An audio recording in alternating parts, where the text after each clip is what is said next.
Call the meeting to order. Today, we're going to have an informational briefing on the entry-level driver training for commercial driver's license applicants. I believe we'll start with Mr. Tom Whitaker, Executive Director of the Kansas Motor Carrier Association. Welcome to the committee. Thank you, Mr. Chairman. Appreciate the opportunity to kind of bring the committee up to speed on something that's been around since 2016. Today we're going to talk about, and I want to make sure you understand, the uniform commercial driver's license. It is uniform in every state. So it's all set up by rules and regs adopted by the Federal Motor Carrier Safety Administration, and all states are required to comply.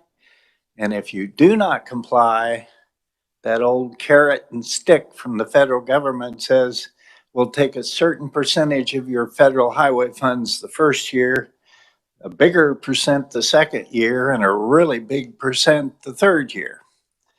So if you look at what the Secretary told this committee, is you add the 345 million we currently get and add the 149 million, even at 5%, that's a lot of money. So we are in compliance. We provided you with packets, and Ken Selk with the Division of Vehicles is going to step in and tell you the process within the Division of Vehicles and some of the things they've done to ease the pain. But as of February 7th, anybody that applies for a commercial driver's license must have entry-level driver training. And it's not as bad as it sounds. There's a theory portion of it that will prepare a applicant to take this written test, basically, so they can answer it and pass it.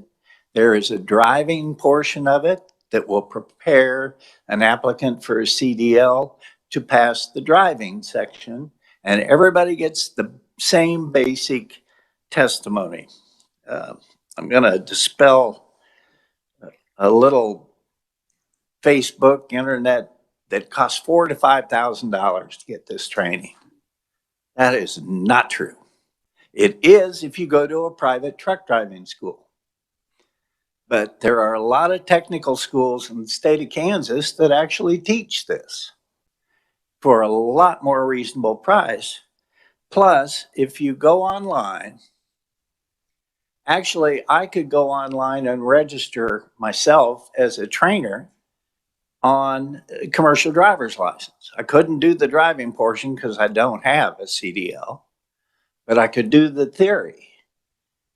If you look, there are a lot of public institutions now in Kansas that can do the training.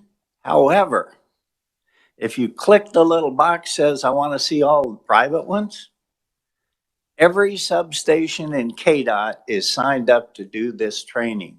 Many of the school districts are signed up to do the training for their drivers.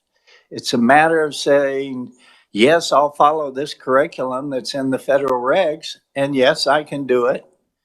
And when a student finishes the theory part of it and the driving part of it, that instructor that's registered would go online to the federal government and enter that student or CDL applicant has completed the required course before they can take the skills test. There's nothing in this regulation that says I can't go take the written test and get a learner's permit without taking this course. Only the skills part of it where you have to drive and do the pre-trip inspection. What I've given you all is a flow chart, a couple of them, because the entry-level driver training applies to a new applicant for a CDL or an applicant that wants to get one of 3 different endorsements on the CDL. Currently, there are several endorsements, including air brakes and other things that you get with your commercial driver's license. But for passengers, school bus, and hazardous materials, you have to go through the entry-level driver training for those specific endorsements as well before you can proceed. I want to explain that Kansas adopted the commercial driver's license in 1989. And I remember, Mr. Chairman, I've been around too long too. So I remember the senator from Cloud, Ross Doyen, who was a former Senate president, carried the bill on the floor of the Senate. It was 144 pages long to do the CDL Act. And I timed it because I was sitting in the gallery. It took him 65 seconds to get that bill advanced to final action. So it is a uniform bill, and it is something that we've dealt with. There are exemptions to the entry-level driver training. Firefighters and emergency responders operating firefighting and emergency response equipment are exempt, as well as military operating military equipment are exempt from the commercial driver's license. And one that we do have is if I'm a farmer, and this is where a lot of questions that come from on the ag community. If I'm a farmer and I'm running my farm truck registered as a farm truck, not for hire and within the parameters of that farm vehicle registration, I'm exempt from a CDL within 150 air miles of my farm. And that goes across state lines. So this doesn't apply to that. Now, this question came up this morning, what if I'm a farmer, but then I go out and do custom harvesting? You've crossed the line, you need a CDL to do that. And you can't do it on a farm tag. There is an instance where, I almost hate to use this term, barter and trade, that I could go cut my neighbor's, harvest my neighbor's field for some amount of barter and trade without violating the farm tag. But if I'm going to go into the custom harvesting business, I'm subject to this. And I know Mr. Selk will kind of tell you some things that they've done at the department to ease that. But custom harvesters are the only ones that really have a little bit of a problem with this. And I want to tell you, when this rule was being promulgated in 2015, because this rule was finalized in 2016 and postponed until February 7th of 2022. I told them they needed an exemption and they needed to get it in the comments before this became a final rule. The U.S. Custom Harvesters did not do that. And so today they have a little problem because they bring a lot of their employees over from other countries. And they get their visa to come in and work as a harvest crew, and they have to get a non-resident CDL in order to operate those vehicles. So they do have a problem, but I think Mr. Selk will tell you some of the ways they've eased that situation for custom cutters a little bit. I put copies of the rule and reg from the feds that establish the exemptions in this packet. I've also put the Kansas statute, which mirrors the federal regulation. And with that, Mr. Chairman, I would probably be better if I just answer questions. Are there questions? Representative Helgerson. Tom, you said CDL drivers, and then you said commercial driving license. My memory was that, and maybe it's changed, if you're driving a truck over 12,000 pounds, you have to get a commercial driving license. And there is not any testing or requirements other than a health certificate to get that. That is not correct. Okay? The commercial driver's license does not kick in until you reach a gross vehicle weight rating or combination gross vehicle weight rating of 26,001 pounds or more For the CDL. for the CDL commercial drivers. Let's not, there's commercial vehicles that start interstate start at 10,001 pounds. But CDLs start at 26,001, which is where drug and alcohol testing starts and those issues. So, and there is a requirement that you take a written test. You take tests for the different endorsements that you want to add, whether it be a tank, whether it be air brakes, whether it be longer combinations, those different endorsements. And then the three here that require entry-level driver training to get. No, there is testing and pre-trip inspection and the road test.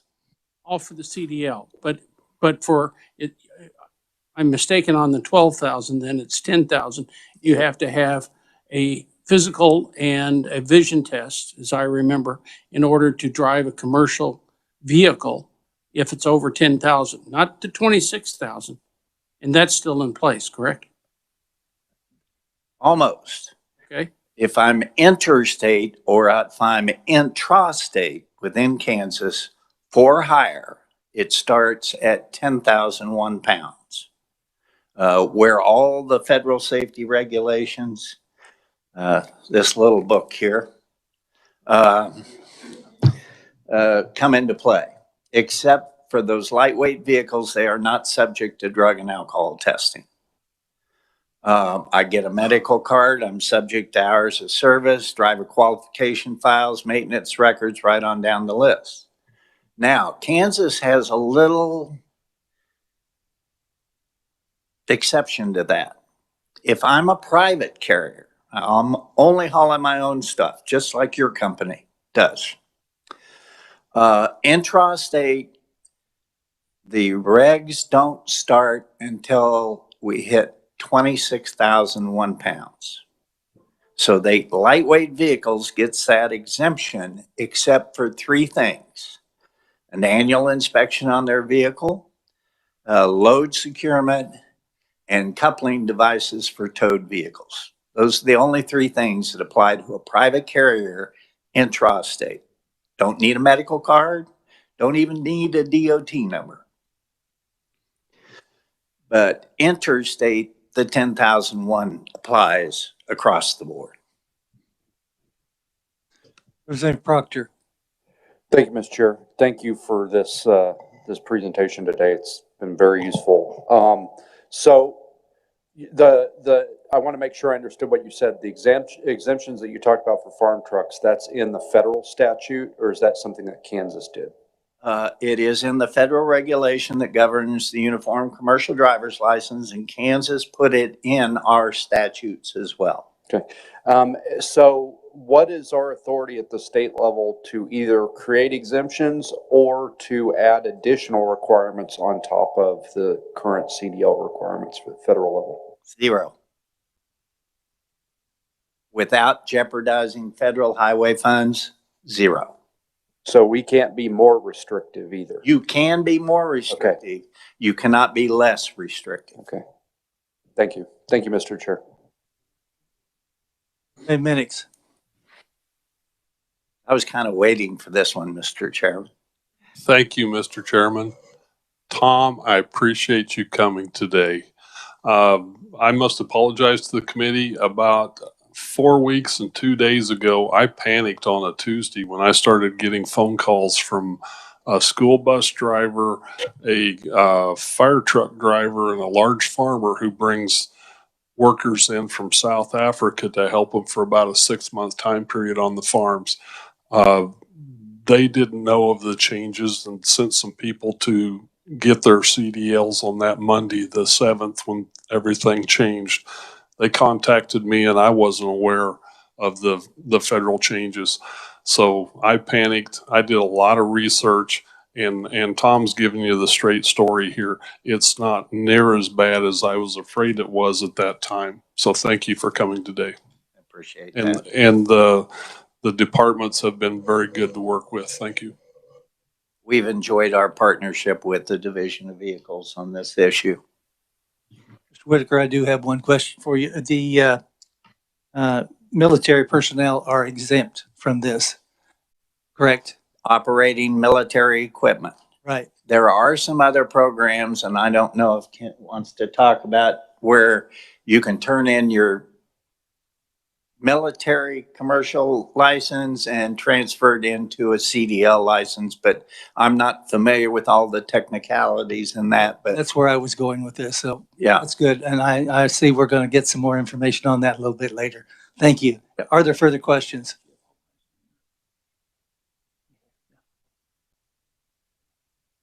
Representative Jacobs. Thank you, Mr. Chair. Thank you, Tom. So currently, right now, I do hold a CDL, and I guess on page 5 of your little slide, I think this is your slide, where it talks about the hazardous materials, passenger and school bus. If I currently hold a Class B or Class A CDL, do you have to, I want to drive the school bus or church bus, do I have to go through more training now, even though I already have a CDL? If you do not have a passenger endorsement or the quote school bus endorsement, depending on what you're going to do, then then you would have to go through the entry-level driver training just for that endorsement, not for the whole thing, just for that endorsement. Representative Delperdang. Thank you, Mr. Chairman. Good, always good to hear from you here. Just some general questions, if I could get you to talk a little bit. I've helped for many years on the family farm for the harvest, and boy, at the grain elevator, you see a collection of. I won't even get into how I would describe some of these vehicles, but what is out there? Is there anything that, as far as whether it's above 26,000 pound, or you get in a semi, strictly for farm use, go into the field to the elevator? Is there endorsements, training, other things that we should be going through? If you're operating a farm registered vehicle and within the parameters, and you're not hauling for hire, We're talking hauling your own stuff Less than 10 basically to miles. the elevator, or your own tractor to the implement dealer to get fixed, any of those things, up to 150 air miles, you're exempt from a CDL. Now, for a tractor trailer, you have to have a Class A regular license, but not a commercial driver's license as a farmer. For the 40 years I've been at KMCA, the number one problem we have that I get calls on is farmers hauling for hire and competing with carriers that have to have all the proper credentials, drug and alcohol testing, that heavier insurance, because we have to have a minimum of $750,000 liability insurance, and that costs a lot of money per truck. If I run a farm vehicle, it's $150 on my farm liability policy. So there's a big difference in cost, but that is the number one call that I get from my grain haulers every year. Thank you. Are there further questions? Do we have anyone online with questions?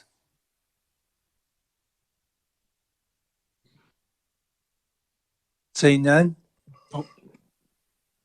Representative Ballard. I'm sorry. I was just, I understand the 150 miles. Did you happen to say what happens? I know if you say you can cross over, but what if I just neglect to do it and I just go on? What happens to me if I don't want to get a CDL? If you're a farmer within 150 air miles, nothing. But if you are out, you probably will be stopped by one of the inspection folks, the Motor Carrier Safety Assistance Program. The Highway Patrol has a special section of those.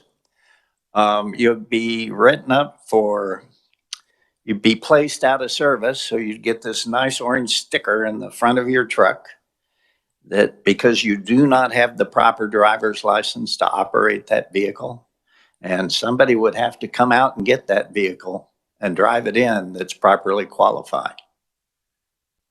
And this rule applies in all 50 states, even though the maximum speed limit in Hawaii is 25 miles an hour.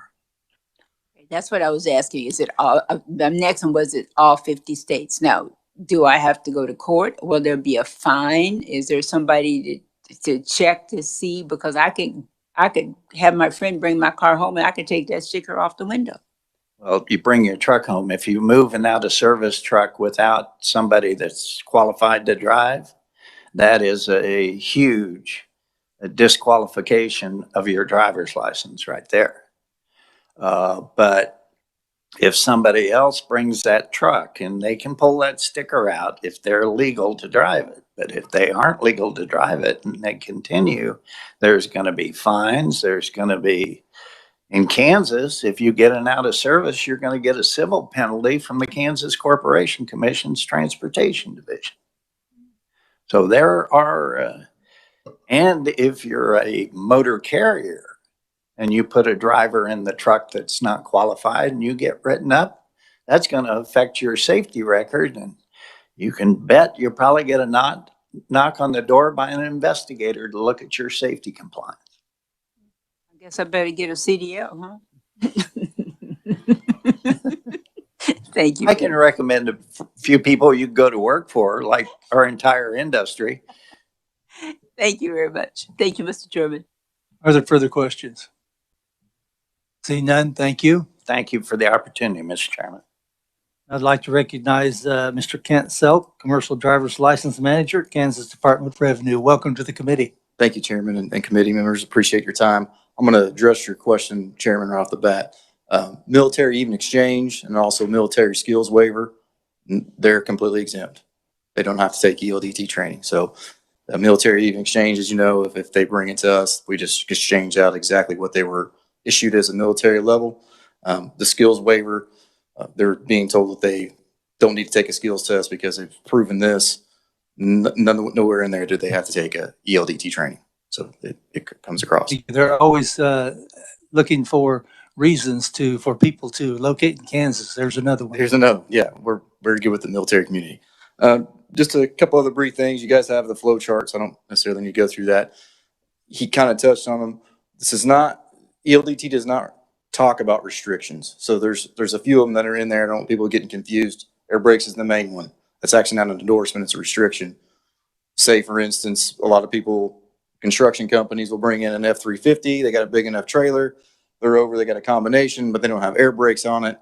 They kind of want to try this guy out first before they're going to put him in a bigger truck. So if they stick around and they come back and remove the air brake restriction, they don't have to go through ELDT. They would just take the knowledge test, do the pre-trip inspection like they normally do, and they're on their way. Same thing for manual transmission removal. They would come back in, take the knowledge test, take the skills test, which is driving, so we can see they can drive a manual transmission, no ELDT, and also on the combination. So you come in with a pinwheel hook, and the next thing you know, you want to drive an actual semi-combination with the right coupling system. You just come in and do the same thing. So I just want to make sure we're clear on that one. And then the biggest piece is our custom harvesters and even smaller trucking companies. Most carriers this doesn't affect them because most of the people they employ are coming from a actual trucking school. They want you to go to full-blown trucking school. They want you to understand log books and the whole 9 yards. So it doesn't affect them. Now the smaller carriers, their hiring pool is a little bit different. So I've spoke with a lot of them. No reason why they're not an ELDT trainer. Those people are training their drivers in those smaller industries. After I've talked to several of them and we keep putting that out there, you can register to do it. It does not cost you anything from the Federal Motor Carrier Safety Administration. And once you're registered, all you have to do is once you get your number, then prove that you've done it. they're gonna put it in the system, they come to us, and everything's fine. And I do believe they get a little bit confused on the learner's permit. You do not have to go through ELDT to come get your commercial learner's permit. You also don't have to have a commercial learner's permit to go to ELDT. People get confused, and some people think they have to have the learner's permit before they go to ELDT. It's not always the case. They're not required to. They can do their theory report, then come back in later. So, and then just as another note, anybody that came in and got a learner's permit on February 4th, because it was the weekend before the 7th came up, they're exempt from having to have ELDT. And the federal government has also extended another emergency extension on your commercial learner's permit. So if you've been issued since, basically, they keep extending it. So the final extension is now going to end in May. It was going to end on February 28th of this year, but it's bumped out to May. So that helps those individuals out. For all you to know, a commercial learner permit's usually good for 180 days. So this gives them a little more time to get in here. I'm trying to think of, so our Custom Harvest Association or problem, kind of seems like, we're working with those guys to understand they can do the same thing. They can register to be an ELT trainer. A lot of them kind of don't want to. I spoke with the head of my CDL audit program after the meeting this morning. What I think we're also going to do is we have some good trainers. We provide training classes anyway. I think at the state level, we can also become an ELTT trainer. I think we will probably do that with certain individuals that we got, and we will assist them in their regions, make sure we get them in and get them out of here. They're starting to come in right about now, as you guys know, and usually we get them out of here by May. I think some tricklers come in around June, but we have never had a problem getting these guys licensed, and we don't anticipate doing it now. We do everything we can on our end to get them in and get them out. So with that, I'll stand for any questions or anything else you guys have. Other questions? Representative Mannix. Thank you. Some of the comments I was getting was from very small school districts. They're having a very hard time getting bus drivers. And the bus drivers they have 28 years experience and looking at retiring. And it's a part-time job. It pays maybe $800 a month for a few hours a day. And yet they're required to get the CDL. Is there something that the schools are trying to do to make that process easier for bus drivers? Yeah, there are a lot of school districts that are ELDT training facilities because they've just signed up to do it through the USDs. Now, I understand if you have a small enough one, it might be a problem. One other thing, it always lists my mind. The feds have also put out an exemption on the pre-trip inspection for school bus drivers. They no longer have to do the under the hood portion of the pre-trip inspection. Pretty high fail rate in that area. They were pretty confused. Back to your point, there's a lot of people this is a part-time job for them. They're not really mechanically inclined, things of that nature. So this is another step to try to help them get in there. They still do the safety inspection inside, right? Lights, horn, stop arm, brakes, all that stuff. But it keeps them out of the pre-trip inspection part under the hood where they had a high fail rate. So there's a little bit of that. If you have school districts that are reaching out to you that are small, please send them to us. And I think we can work with them to try to help their drivers out. We've tried really hard with all the USDs to educate and do everything we can. So if you got them, send them our way and we'll take care of them. You're welcome. Representative Proctor. Thank you, Mr. Chair. So on the military, where you bring in your military license, you get the CDL. Is that also for all the different, like you said, restrictions like air brakes and Yes. hazmat and all that? Hazmat's the only one that usually they still have to have a background check run through TSA, and they're still required to take the hazmat knowledge test. Okay, but that's the only restriction. That would be the only one. Okay, thank you. Thank you, Mr. Chair. Representative Delperdang. Thank you. What constitutes a school bus? It's a great question. School bus is usually, for starters, this is what it'll get into. You mentioned a church bus, correct, sir? One, it's usually has to be yellow in color. It's kind of like the first thing that comes to mind, right? And the lights and stop arm and everything are still on the bus when you see it. I'm just saying if you physically walk up and you see it. Usually it's registered to USD. It doesn't have to be. We have private carriers such as, First Student and such of that nature. From my knowledge, that's really where it needs to be. Obviously, you're carrying 16 or more passengers, not always. You have the small school buses that are made for individuals who are physically impaired, so they might not carry that many, but it's still a school district. That would be a Class C, though, school bus. If it's under 26, and it's right around the 16 people, or that might be under, just because of the equipment that's on it. But it's still a registered school bus. It still has stop arms, it's still going to stop.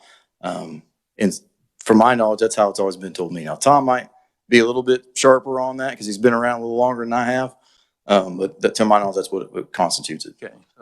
Being here at the State House, we see them coming and going all the time, but a full-size Suburban full of kids registered to a school district, how is that considered? If it's carrying 16 or more passengers plus the driver, then it would need to have a Class C CDL to do that. Okay. For the school bus passenger endorsement. So 16's the Yeah. breaking line. Yeah. That would probably just be considered that's a fine line, right? Because it's a passenger vehicle with school kids in it. But yes, that's where it needs to be. Okay. Thank you. You're welcome. Further questions? Seeing none, Mr. Selk, looks like you got off pretty good. Thank you, sir. Appreciate it. Thanks for your time. I'd like to thank Mr. Whitaker, Mr. Selk, both for coming and briefing us on this. It's something that's caused a lot of heartburn for a lot of us. And so I do appreciate it. Thank you very much. Committee, that does conclude our business for today, unless Representative Helgerson has something that he wanted to bring up. No, I've lost all my.